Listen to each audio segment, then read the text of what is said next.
Hello everybody, my name's Kanomanika, and today we're taking one last look back at MMPR, unless I get something between now and the release of these videos, which it could be entirely possible. Today we're taking a look at what I currently have planned as the last of the Power Rangers Street Fighter figures that I'm going to be picking up. That being the Power Rangers Lightning Collection Cross Street Fighter Morphed Chun-Li Blazing Phoenix Ranger. Yeah, I got the two that were in, the games. Sorry about that. Yeah, I'm not really interested in the other two. Like, don't get me wrong. I love Ken. He's a good boy. Good boy Ken? Yes. His figure is not very good looking, though. Like, I mean, part of the reason why you buy a figure, at least in part, is how they look. This looks cool. This is a cool design. This is a cool look. And also, he looks like Ryu, but also looks like a Power Ranger. These are very well done. The other two are not very well done. I'm sorry, they're just a bit too bad for my taste. But these are good. These are very well designed. There's just something about it. I think it's very much the helmets. The helmets are really helping them, because they have very cool, unique helmets that you've never seen before, while the other two just have slightly modified versions of the old MMPR helmets. Which is fine, I guess, but when you got shit like this, it's disappointing, to say the least.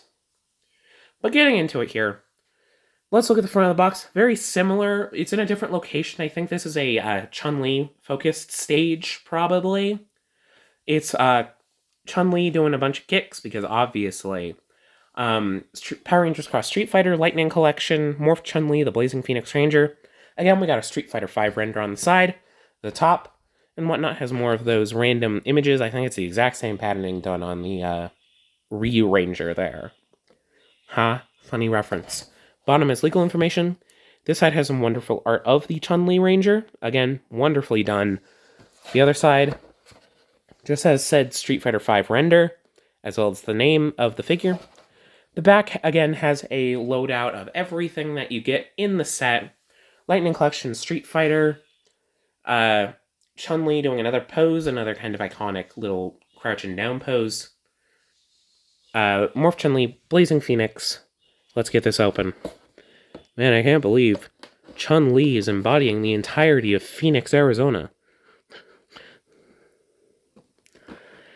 Snippy snip, swoop, and a dupe. Here we go.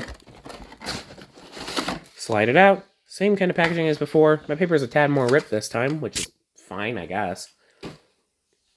Let's again look at the accessories first. Again, it's in that thicker bag. Intriguing, I guess, but like straight up, if you get this, feel this bag compared to this bag. It's like a much thicker wax paper. Chun-Li hands. So, her alternate hands are these open splayed hands, I guess, which means I guess she has fists, normally. Here's her blast effect. It's thankfully molded differently from the Hadoken, though this might also still work as a Hadoken if you're willing to just make it work. And it is blue. But it's differently molded from the Hadoken, thankfully. It's much more like her attack from what I've seen in the games.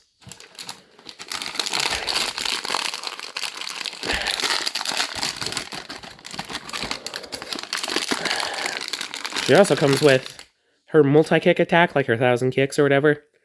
I believe it has a ball joint on there. Yeah, right there. It's kind of poorly placed from what I've seen.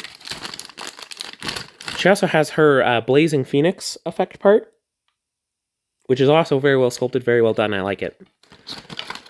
And finally, there's the stand. It's the same one in the Ryu Ranger. It's this kind of basic stand. Very, very basic. It's got peg holes for the Ranger's feet, because Hasbro figures have peg holes on their feet. Whatever.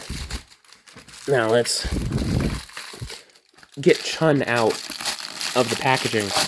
There we are. Already kind of ripping through it. Of course she would. Here we have Chun-Li out of the package. Again, mine is fully connected, thankfully. These elbows feel a bit spindly.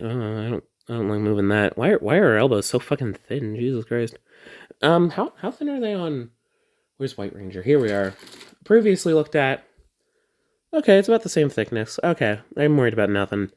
I mean, I've heard these have breakage issues, but yeah.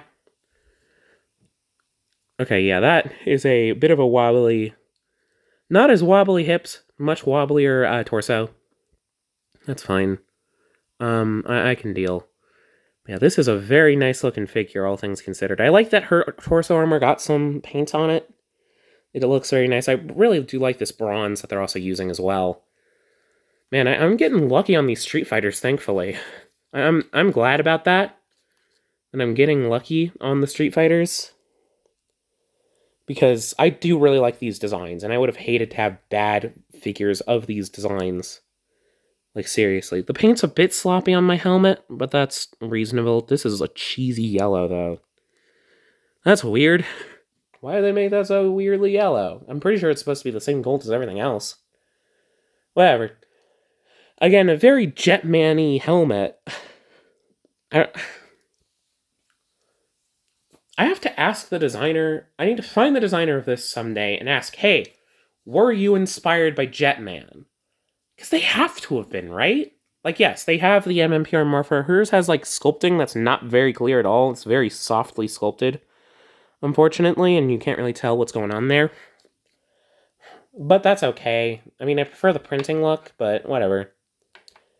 She does have every joint that you would expect. The bongles are separate parts, so you kind of got to make sure that they're in the right spot. I've seen some where they come out the box down here for some reason.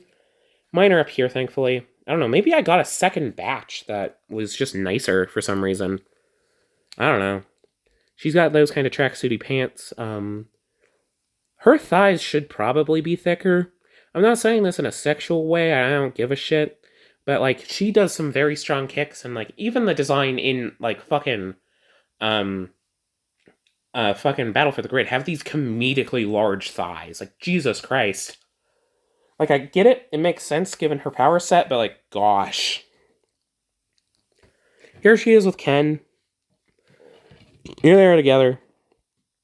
She's a tad shorter, but I'm pretty sure she's taller than the usual female figure. Or feminine figure, I should say. Sorry. Slightly. I think her legs are bigger. Yeah, her legs are still bigger than the usual feminine mold for Lightning Collection. But yeah. Her boots are very nicely sculpted, though. They could have been plain boots, but they got, like, nice sculpting on them. That's cool. I like that. But yeah, I like Chun-Li here. She's very well done. I enjoy her. Her hands are probably going to be a bit of a pain in the ass to swap because of these things, but whatever.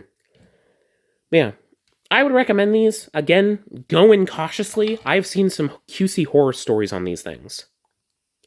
Just because they were some of the first in the plastic-free packaging and with pinless, it was not a strong combo.